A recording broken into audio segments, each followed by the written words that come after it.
नारायणाचे जेवढे खेळ होते त्यामधून एक व्यायामाचा मेसेज मिळायचा। पोहण्यासाठी उंच टेकडीवरून नदीत खाली उडी मारणे, क्षणात झाडावरून चढणे, झाडावरून खाली उतरणे, अर्थात हे सर्व व्यायामाचे प्रकार होते। खेळामध्ये जो जो हरणार त्या सर्वांना एकच शिक्षा, ती म्हणजे स्वच्छता अभियान। आजूबाजूतील सर्व गावे आणि पाड्यातील सर्व अंगणातील झाडलोट करणे, झाडे लावणे, वृद्ध आजोबा आजीची सेवा करणे, पाणी आणून देणे, अशी अनेक प्रकारची सेवा स्वतः नारायण करी आणि मित्रांकडून करून घे।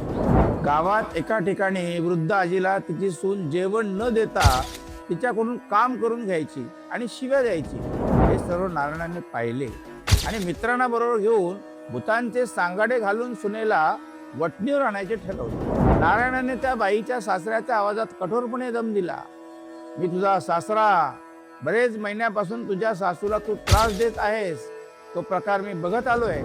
हे सर्व थांबवलेस नाही तर मी तुझ्या मानकुटीवर बसेन आणि तुला पिशाच्य येऊन टाकून देईन। तेव्हा सून क्षमा मागून पाया पडते आणि मी पुन्हा असं करणार नाही असे वचन देते। दुसऱ्या दिवशी नारायणाने पाहिले तर सून सासूचे पाय दाबत होती। असे अनेक प्रकारचे उपक्रम नारायणाकडून होत होते।